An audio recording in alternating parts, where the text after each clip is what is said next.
what's been trending. Well, Um, here's the deal. We decided to just address it since it's out there. It's one thing when we're dealing with gossip, rumor, and hearsay. That's one thing. I've dealt with this for years.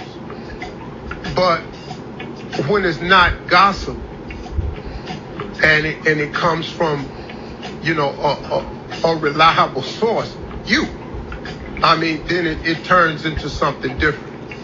And so, all of this trending stuff and all this here. And so after some deliberation, we got together. Now, here's the deal about this strawberry letter. I have no idea what Shirley's going to say. I told Shirley that it was up to her how she wanted to address it. I did go along with this as an idea. I'm not saying I didn't do that, because we talked about it as a radio family and decided this may be the best way. Because it's no longer rumor. It's not gossip or anything. This is something that's really touching us all right now. And so, this is a strawberry letter. And I was, being sarcastic when I did the tease last week. The strawberry letter is, I didn't know, the subject was, I didn't know I was going to be my own letter. And which is true. Now, oftentimes I joke about it because some of these letters sound like I was in it. But this one is. And so today, the way I'm going to do it, Shirley, I'm going to just let you talk. okay. I think it's up to you to be as honest or revealing as you choose to be. We could talk about as much of it as you like, but I think it's an opportunity for you to say what you want to say and share your feelings on it, and then we'll have an exchange about it. Okay. All right, Steve, I'm going to just start by saying that my estranged husband is in jail. He's been in jail for over a year, since about right after the 4th of July of 2022. And recently, some phone calls from last year between he and I were leaked. And on those calls, you hear me saying you were winded going up the stairs at your home, and Marjorie looks at us as the help. And right here and now, I want to apologize to you and Marjorie for what I said. As much as I wish I could, I can't take it back. I can't. I said it, and I want to apologize. It was definitely not me trying to add to what you and Marjorie already have going on in your lives right now. But the fact that these tapes were released, it does seem like everyone is coming for you, I should say, at this time, including me. But in reality, the tapes have nothing to do with what you and Marjorie have going on. It was just me running my mouth in a private conversation, or what I thought was a private conversation. And again, I apologize. I feel terrible. I make no excuses. I said what I said, and there's no denying it. There's no taking it back. Back then, when the phone calls happened, I was trying to stand by my man, be supportive wife, I've been married to this man for 8 years. I had no idea that all this was going on with him. I had no idea. And the charges that he's facing are horrific. They are really bad. I for sure did not want your name mentioned in any kind of way associated with my mess. So I had to call you. I had to tell you it was a hard call for me to make. But I called you. And I want to clear something up, Steve. You did not introduce me to him. I met him through a friend. I should say an ex-friend now. Anyway, so back to what I was saying. I had to tell you, he was in jail. It was going to come out. I didn't want you to hear it from anyone else. I wanted you to hear it from me, because I knew once the police and everyone, got involved, and they were already involved, and they found out who his wife was and who she worked with and all of that, and that's you, Steve Harvey, it would become, a real big story. because it's your name. And like I told you, Steve, when I called you, I didn't want to call you. I mean, I was embarrassed. I was hurt. I felt so stupid, and, I felt betrayed, humiliated. It was just terrible. I mean, I kept saying to myself, how is this my life? Police and jail and all of this. It was just something that I didn't, I'd never experienced anything like this. The police came, they took my car. I was at the salon getting my hair done. They rolled up, took my car.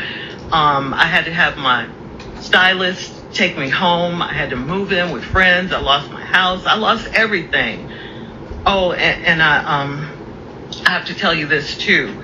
Like on the day, July 4th, we were having dinner with friends, and we were going to watch the fireworks after that. And so the fireworks didn't happen that night because it was like a terrible, terrible storm. So the fireworks got canceled.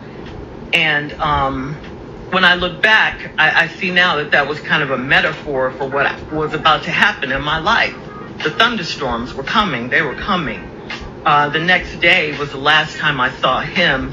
He was arrested the very, very next day. I didn't even know he was arrested. I couldn't get in touch with him later that day. The letter this morning, as you can see, is a very, very real letter. I'm not going to interrupt it at this point. Shirley was going over some of the key points about how she discovered the actions of her husband, the date that she discovered it. She's apologized for the things that was said about myself and Marjorie in the letter. I'm not responding right now. I'm allowing her to tell her story. I think it's important that a person tells their side of it, because like I said earlier, this is no longer hearsay. This is not gossip or rumor. This is real life. So, Shirley, you can continue. All right. So I was telling you how I found out that he was in jail. I got a call from the jail, and, I didn't answer it because I'm like, who would be calling me from jail? I looked at my phone like, jail? Where's this call? It just didn't compute. So I just ignored it. But he got word to me through one of his friends. They texted me that he was at Fulton County Jail. So the next time he called, I picked up, and that was him that had called earlier from jail. And, he told me what happened. I thought he would be getting out in a couple of days because that's what he told me. But of course, here we are a year later. Those days turned into weeks. The weeks turned into months. And like I said, this is just on and on. Every day is just something. And my life has just been a nightmare ever since. And it's still going on, Steve. I mean, I had no idea that those tapes would be released to the world. I knew that they were being recorded, but I didn't know that they were going to go out to the world. I mean, I was just trying to make conversation with him, trying to, just get him to think about something other than where he was. I was telling him about my day, this particular day, and that was the day we were talking about, on the phone when I said those things about you and the things that you heard and the world heard. And cut to today, I haven't spoken to him in quite some time. Divorce proceedings are underway.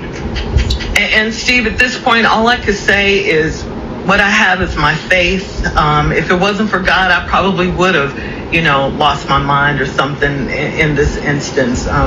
People don't see what happens when these mics go off. Who wants their personal stuff, their private conversations to go out to public? No one wants that. I mean, what could I say to you after this, happened? I was devastated. I mean, absolutely devastated. I mean, I thought of everything. I could lose my job. How could I face you? Everything. What I'm going through is what I'm going through, and I've been going through it for over a year. I just haven't spoken about it. Then on top of all that, these tapes come out, and I'm talking about you and Marjorie, and you guys are going through your own private hell right now. You didn't need me to contribute to anything, you know. And I thought back, you know, because I knew I had to say something, speak on. You created this term years ago in Los Angeles called reality radio, and I'm going to tell you right now, this is about as real as it gets, you know. Sure. And the reason I'm here before you now, I wanted to say it live on the radio, is because your name is in it. You know, we've been friends for a long time, Steve, and these jail calls were made public, and I wanted to give you and Marjorie a public apology and to ask for your forgiveness publicly. I just wanted to have a real moment with you. And, you know, I have to tell you, I've been coming to work every day because, you know, it's my only safe haven right now. It gave me a place where I could still be myself and forget my troubles for a little while, you know, and just, you know, do my job. You know, I want to thank you guys. I want to thank you, of course, Steve, Tommy, Junior, and of course my girl Carla, you know, for the space and the grace that you guys have shown me. You know, this is a very difficult time in my life, if you can imagine. You know, I love you guys. We're family, and I thank you. And I just want to thank everyone. I'm just trying to live. I'm sorry for what you and your wife are going through right now in your life.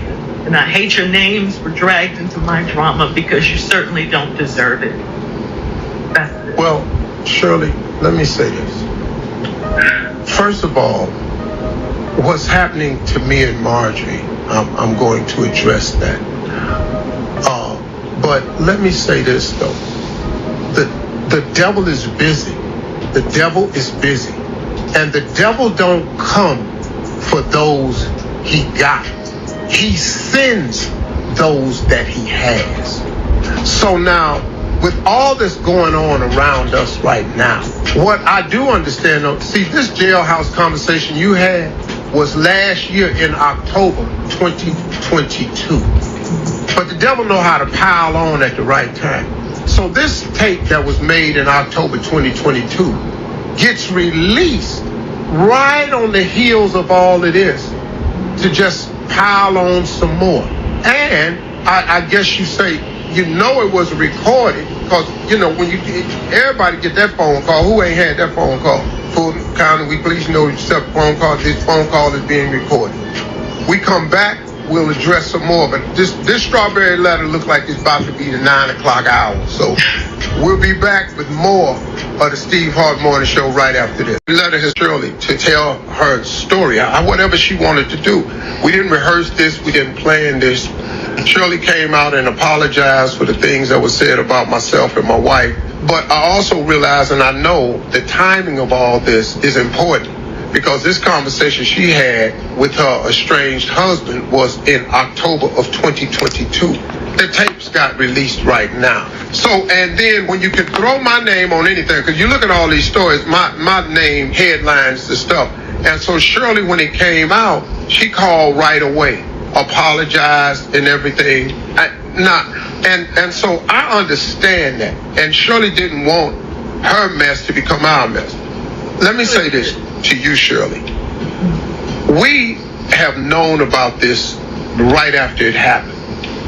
But we can't get in nobody's marriage and just go, girl, what you doing? What you thinking? What you We didn't want to say nothing. Right. They didn't want to say nothing. We didn't want to talk because about it. We didn't want to talk about it, and we wanted to create for you a space where you could come to work and have some moments, because I know what it's like. And you did. To get beaten and eaten alive. And so it became, for us, let's just be there for her. And when you want to tell us, when you will tell us. Yeah. When you're ready. Now, good thing you had Monica, Mississippi Monica, who has been with you this whole ride. You did confide in her. So Monica would keep us posted, but until you wanted to invite us in, we were just left over here as a support system. And so we were just, yes. I'm sorry, I didn't mean to interrupt you, but can I just say this? I look at you guys as my family. You know, we all are family. You know, a lot of times there was a time when we saw each other more than we saw our actual families. And, you know, it was just so hard for me to I'm a private person, but we all have our stuff. We talk afterwards. We're friends. We're all that. It was just hard for me to bring this particular thing up. I was just so embarrassed, and humiliated, and I just felt like a fool. I felt so stupid, and I couldn't. It's not that I didn't want to talk about it. I just couldn't find the words, and that's the honest to God's truth. I just couldn't come to you guys. If you had come to me, I would have opened up, but I understand, but I couldn't. It was too much. It was just too much for me at that time, Okay. Shirley, we get it. Hang on. This strawberry letter has been extended. This is important, y'all. We'll be back with more of the Steve Harvey Morning Show right after this. Addressing it all. Now, I don't want to spend too much time on the recap because we got so many things to go over. But if you've been listening, you've been listening. If you haven't, then you just got to get brought up to speed. We're on the iHeart app. You can play it all day long. You can get this whole interview. Shirley opened up with the apology to me and my wife. And I wanted to make you all aware of the timing of it. My wife and me, we've been getting beat up for the past 2 weeks.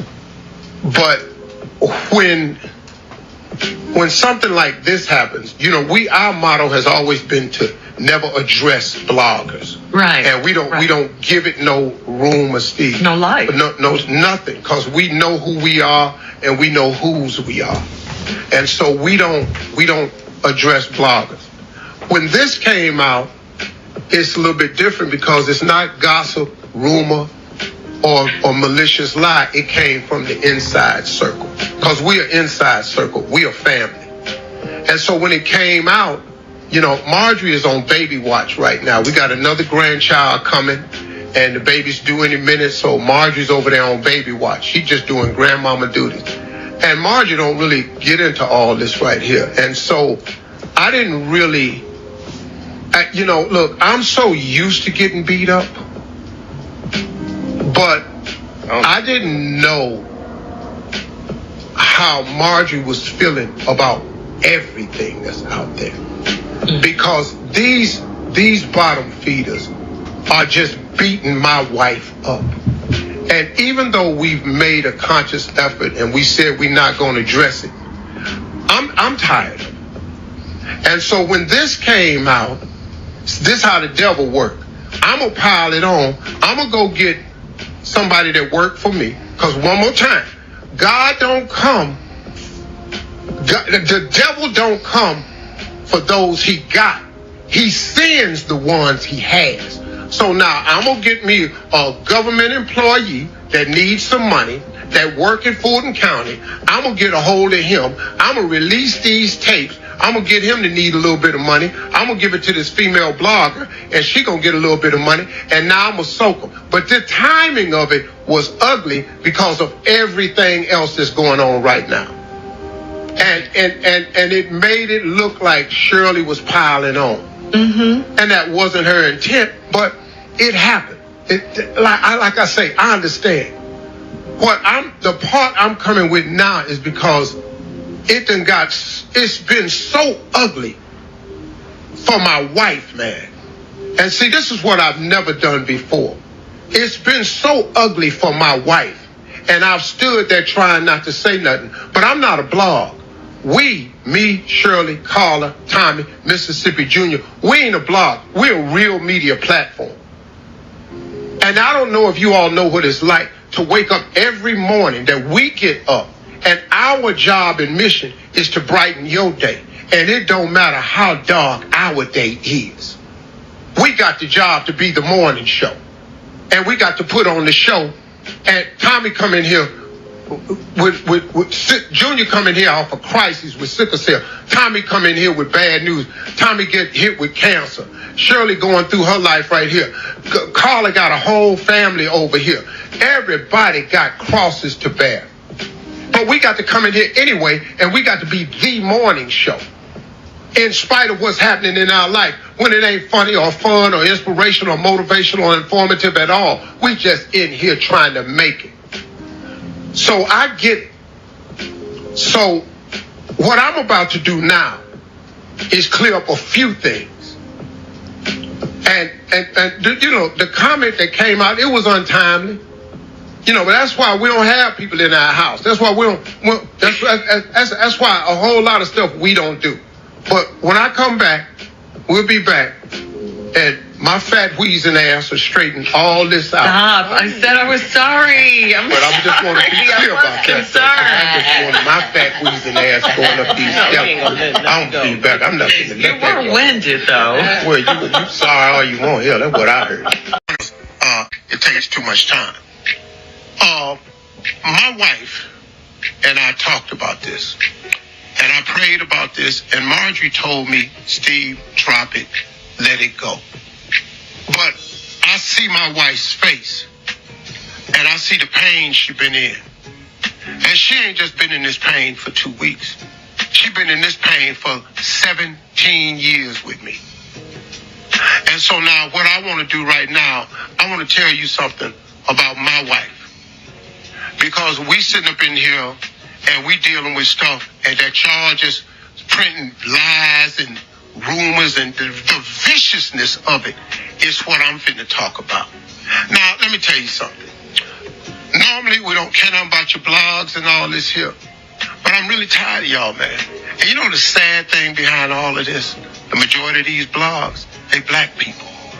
The very people that we try to uphold and uplift the most. What all of our foundation is about saving and changing the lives of young black people. And then it's the black bloggers that's the nastiest when it comes to all of us. And that's the part I want to get at, and then I'm gonna let it go. Because after today, ain't no more. After today, there will be no more. So when we come back, we'll be more of the Steve Harvey Morning Show. I'm so sick of this strawberry letter. We'll be right. My marriage, I got divorced in 2005. My marriage was over when the Kings of Comedy was out. Y'all ain't know that though, did you? It was over then. It took us this long to get to the divorce. That's when the official paperwork came out. But in 2005, let me help you to something. I had nothing. I lost the radio show we were on in LA on March 23rd, and I lost the only TV show I had May 10th. Steve Harvey had no money.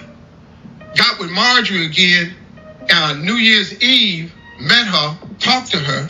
She was with her kids in Hawaii. We got together in 2006. We had nothing. She didn't marry into no lap of riches. I had nothing.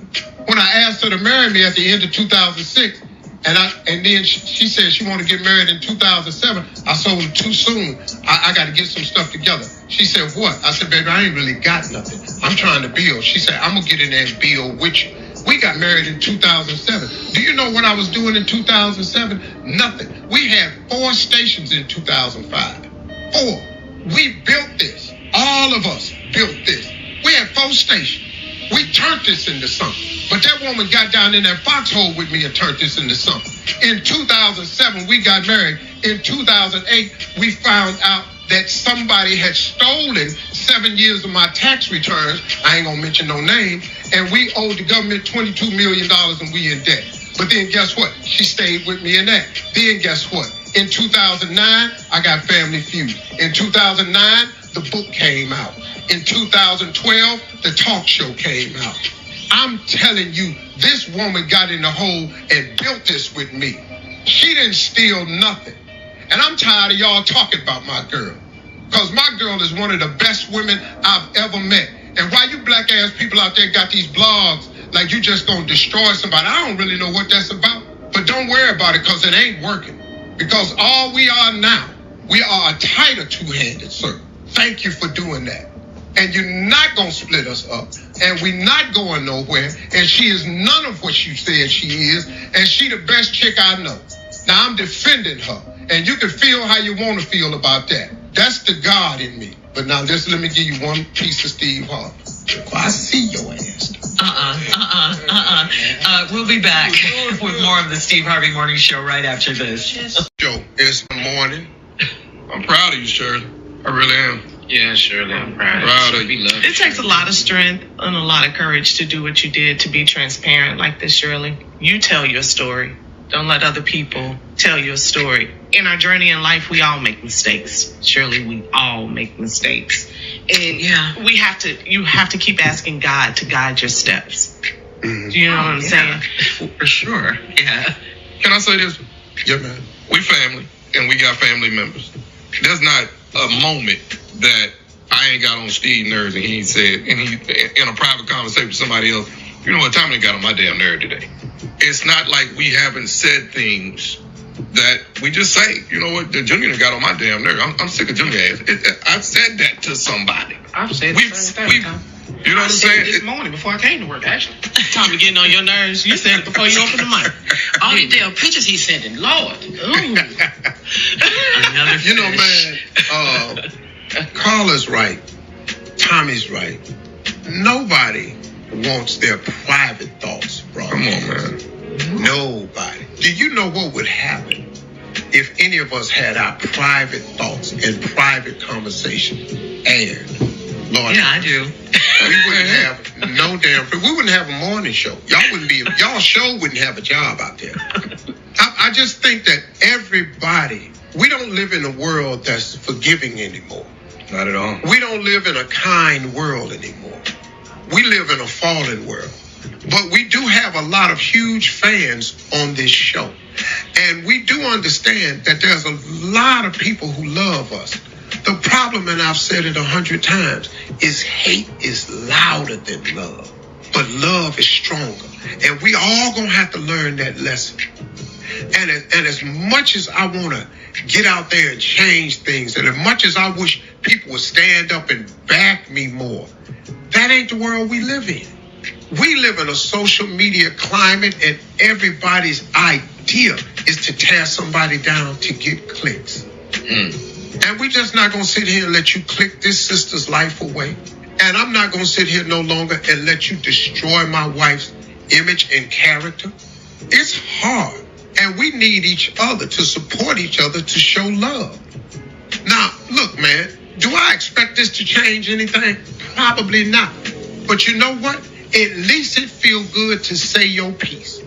Sometimes, man, you just want to be able to say your side of it.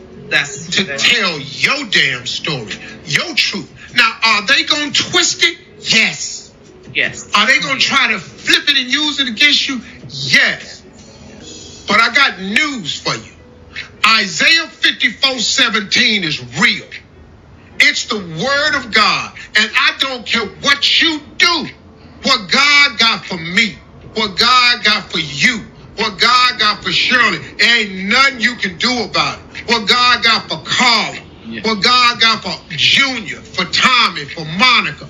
There's nothing you can do about it. No weapon formed against me shall prosper. You know what's really crazy, man? Do you know really how YouTube and all this stuff works? Do you know how many tens of thousands of clicks you have to get to make 3 to 5 cents? Do you know how many millions of views you got to have to make thousands of dollars? But here what happened. When y'all jump on that danger tear 'em down trail and you post your video, what y'all do to each other is y'all cannibalize each other. So if y'all would just leave that one video, everybody would have to go there to see it. And that person could profit. But no, y'all take it like y'all did your music and you spread it on your site. Now a person can go anywhere and get it. Now guess what? Now ain't nobody getting 1 million views, so don't nobody profit. No weapon formed against me shall prosper. And I just wish, man, that we as a people would get out the hate business. Because the hate business don't pay. I don't know if y'all been watching real close, but if you look at anybody out there that's been in the hate business, it don't look real good right now. I don't know if you noticed that. Listen, y'all, there's a motivational speaker named George White.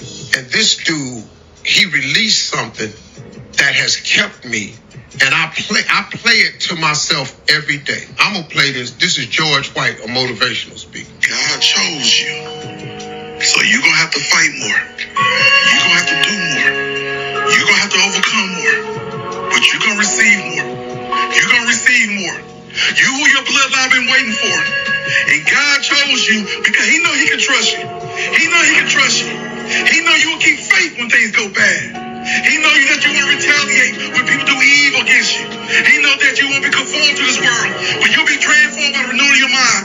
By the renewing of your mind, because you chosen. Big dog. That's the God I serve. That's the God we serve. Shirley, you're our girl. You're our family. All is forgiven. We come into work. Tommy. One more thing real important, Shirley. Yes. At least you don't have to cook no more. You know? That's what you got out of everything she said. That's what You you know what got I'm out saying, of Shirley? it. She don't have I to mean, you ain't got to cook no more food. Shirley. look at the bright side. There's a silver lining. Put your pots of pants up, Shirley. Well, I just want to say, thank you guys for letting me finally get that out. I've been holding it in for quite some time. Yes, you have. Thank you guys. That's all I can say. And Steve, to you, thank you, of course, for not firing me. This ain't worth losing no job over. I had way worse stuff happen to me. But you know what did? I just found out my fat wheezing ass had to Just do some something. cardio. That's all. I'm already got that. Hey, you forgot. That's an old ass tape. You ain't seen me. I'm so fly right now. All right, y'all. Hey, man, y'all keep talking to God. We love you.